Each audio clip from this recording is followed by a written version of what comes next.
Hey Stalwart Fam, Hey! welcome back to our channel. Welcome back. My name is Michael. My name is Faith. And we are The Stalwart Stalwart Lovers. Lovers. If you're just watching us for the first time, welcome. You're in the best place you can be. So make sure you watch this video till the end and subscribe and join the family. Yeah. If you're a returning viewer, welcome. We love you. If you've not subscribed, please subscribe. All right? And don't forget, we have a goal to get to 100K subscribers before the end of the year. And if 10,000 or 5,000 of you just invite one person to subscribe, we're gonna get it. So please help us get this goal. All right, don't forget, that's a goal. Thank you so And much. we appreciate every one of you that have been doing it in the past. Yes, we love do you. appreciate you. Thank you so much. All right, Thank so you so babe, much. what are we doing today? Yes, so today we are looking at some questions that we had seen from a previous Q&A poll on Instagram. So we are just gonna be answering them. These questions were like needed more time than just rushing through them in a Q&A. So we came back and said, okay, we're gonna handle these questions All right, after. without further ado, let's jump right in. Yes. Okay. So the first one is, what's your opinion about marrying early, like around 23 or 24? I'll let you answer that, and then I'll add to it. I married at 22. So Yes, and I married at 25. yeah. So the thing is, it's really not much about the age. The age is not the major deal. It's about how prepared you are. How prepared are you for marriage? I was actually very ready for marriage, even in my mind. Same as my husband, for like a while. We're already ready. We're ready. We're building our relationship. We're building our courtship. We're, learning how to resolve conflict, learning how to love each other, learning how to apologize, our love languages and different things like that. We're building these things, and that was what made us know we were ready for marriage. yes. When we started understanding ourselves, we started figuring out how we related, what I would say that would trigger him, how not to say those things, things, and prioritizing joy in the relationship. Those are the things that helped us know that we were ready, to start a relationship and to end up in marriage. In fact, when we're in the relationship, when we figured out some of those things, that was when we knew we were even ready for marriage. So if you are young and you have a partner or you have someone that you feel like you want to ask out, or you have a relationship you want to get into, where you're feeling like, but I'm still 19, will I be ready by 22? Will I be ready? I mean, you just have to know yourself. What stage of life are you in? Even as I started a relationship early, I still started at like my penultimate year to finish university. I knew that at least once I finished university and did some other things, I knew I would be ready. Even for him too, it was already on the path. In fact, he had gotten a job as young as we were. So it wasn't really only about the age. Yes, that's it. It was about how prepared we were. So you have to be prepared. You have to be ready for it. And then marrying young is good. It's a good thing. But marrying well is way better. Do you know what I'm saying? Marry well, you get why. So Marry well. It's not, marrying young is cool, like you married young and stuff. Oh yeah, congratulations. We love you. We also married young and everything.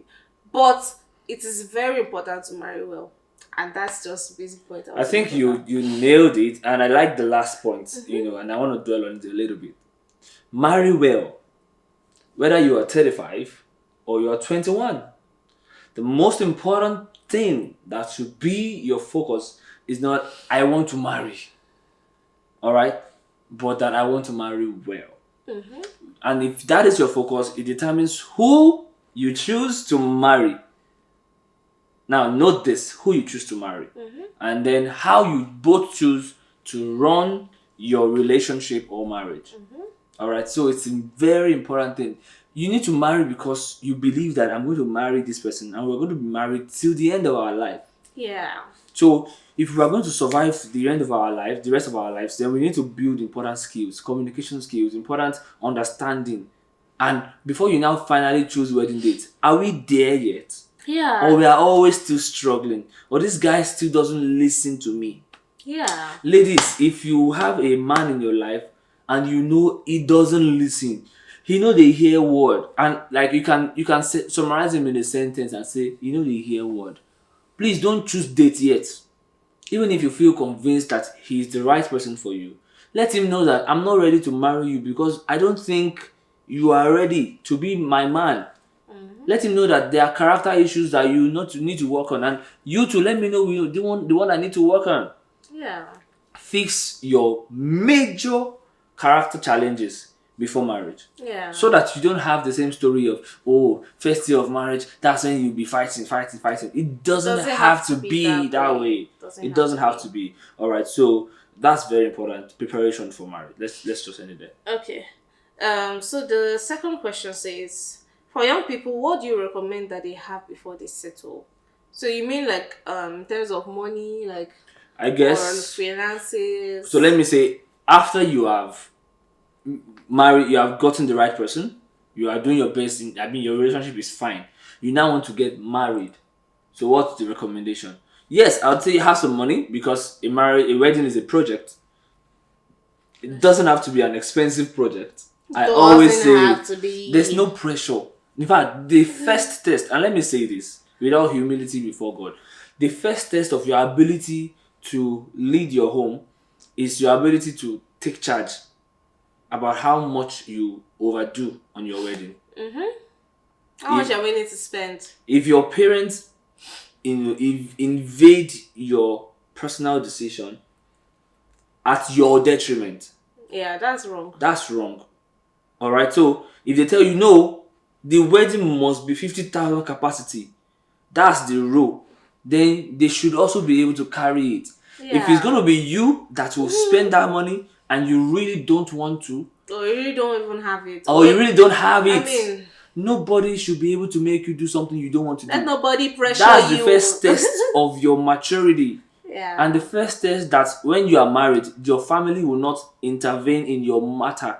Yeah. Because when you get married and you start, 2 years you don't have children, and then your mother says there's this baba that you must go and see him because your wife, or they start stressing your wife behind your back to drink some agbo, some concoction that will make her pregnant, for example. Would you be able to say, Mom, don't ever try this again in your life? Would you be able to rebuke, irregularities that are against what you believe? That's the test of maturity. So have you gotten to that stage? All right, very important. So your marriage or your wedding doesn't have to be expensive if you can't afford an expensive wedding. Very important. But you need money regardless. Yeah. You need money to plan for your marriage. Yeah, for All right? for You the can't- life after the wedding. I've heard stories of, people from their wedding day, they went for honeymoon, from honeymoon they packed into a friend's house. Why? How do you do that? And you had such a big wedding. And you had such a big wedding. So you need to plan for your marriage, your rent, have Yeah, a you need roof to over have your a head. I mean, basically the 3 pillars of human needs or something: Shelter, food, and clothing. Yeah, you don't need to have a car. You don't need to be rich. Yes. But you need to have basic things. And you also have to now be wise. So after you get married, if you know you don't have enough money for children yet, be wise about it. About how you handle that. If you want to trust God, trust God. If it happens regardless, trust God. If God has called you to be married, and he will definitely see you through. All right, but have the most important things. You must be able to be the man of the family. And the wife too. As long as you are old enough, you should be able to work and support. Yeah. As long as everything works, have a goal, have a marriage plan. Yeah. And exactly. I feel like this last thing you just said, have a marriage plan. The truth is, the fact that you're starting here or somewhere does not mean that you have to stay there for 5, 6, 7 years. Yes. I know that people get scared that, what if I say, well, let's start small, and what if we eventually stay small for so long, and things like that. People get scared of that. But see, you need to have a plan of how you are going to move from where you are. I mean, you might not know everything, but that's why you should marry someone that is visionary, both man and woman. yes. You have a goal, you have where you're going to, you have things that you know you can do that will take you from just being basic to being extraordinary. Yeah. And I think that is it. It's hard to say exactly what you need to have To be in to see materials, and you're settled and things honestly, like that. but most importantly, your mental state, your knowledge Yeah, and about have marriage, something. and then have something. Have something. I Yeah. beg. Okay, regardless. Get something doing. Regardless. You can't marry and into poverty and just be suffering. Like, it doesn't make any sense. All right. Yeah. Okay, so what's your opinion about all this? God said don't marry and God said marry this person issues. Hey, I like that. I like that a lot. God said you are my wife. God said is my wife. God said is my husband, rather. God said. God said. God said. God said. See, the thing is, God can say, but you don't have to bamboozle whoever you are with God said. In fact, God should say. Yes, God should say. Our opinion is very strong. Like, very, very strong on God. If you like, say we are doing like old people. Thank you. God should say. Yeah. If this person is your wife or not. God should say if this person that you are thinking about is right for you. God should have an opinion. Yeah. Alright, so let me just talk about this quickly. Many people wonder why we need to hear God before we marry, before we go into a relationship. Why do we really need to pray? Why do we really need to hear God? This is my first question. God, the maker of the universe, God who created you, who knows you, should have an opinion in your life. It's really something as important as marriage. It's as important as your purpose on earth. Yes. It's as important as your ministry. Yes. It's as important as, yes. the person you marry is so important. Yes. So God should have a say in your life. Now, the beautiful thing about God is, of course, He has given you will. Alright, so He will tell you to choose who you will marry, but He wants to have a say. Do you get the difference? He wants you to ask Him for His opinion, but in the end, you now honor Him by choosing who He has given you a go ahead for. Yeah. But if you choose to choose someone else, He's not going to tell you that, oh, you're going to hellfire if you don't marry that one person. Adebisi, Olayiwola, Daniel, Francisca, whatever. No, that person. If you don't marry that person, you're going to hellfire. No, that's not possible. All right. So there's no one person that you must marry. However, there are, I say however, there is the place of God's direction. And you are just saving yourself from a lot of trouble when you get God's opinion. Yeah. Alright? It's like what is it you want to do in life? You need a mentor. You need someone that has done it before that can say, this is the best way. This is the best way. So when you have God as your father, who you can talk to, the problem is many Christians don't actually have that relationship. God doesn't even tell you about other things. And the first thing God is telling you about is marriage. That's not how things work. You need to have been following Him. Yes. You need to have been trusting in Him and letting Him lead you. Not just because you have something you need in life, but because you actually truly value it. Yes. God must have been speaking to you about other things. Before you can be sure what I'm hearing is God's way. But now, let's say God has even led you. You don't now bamboozle, intimidate the lady you are proposing to. The Lord said you're my wife. It is completely wrong. We have a whole video dedicated to how to propose as a believer. You guys should watch it. But do you know the funny thing? As a lady, when a guy is asking you out, you should also ask for his convictions. But you should also say ask for his convictions. Can you see the balance? Can you see the balance? You need to know why me? Why me? Yeah. What's your plan? And his only answer should not be the Lord said. Yeah. He should have interest in you. Go and watch the video. We can't talk too much on that. So, but see, God doesn't force. All the people that say, God asked me to marry you. If not that God asked me to marry you, I would have married my crush. It's a lie. Just be true to yourself. It's a lie. Don't put that blame on God. God will not force you like this to marry someone else. The only person that God literally gave a wife was Adam. That's the only person. So now He will give you His own opinion on it if you ask. And then it's still your choice to follow. Yeah. It's still your choice to follow. So don't lie that lie on God. Don't lie on God. don't even do it. Don't do it. Okay, so this is directed to me. Okay, so while preparing for marriage, is there any time you were afraid of the future? So there was actually a video that we created or made on this channel. Yeah. I think fears we had before getting married. Something like that. I think we'll just link it. Yeah.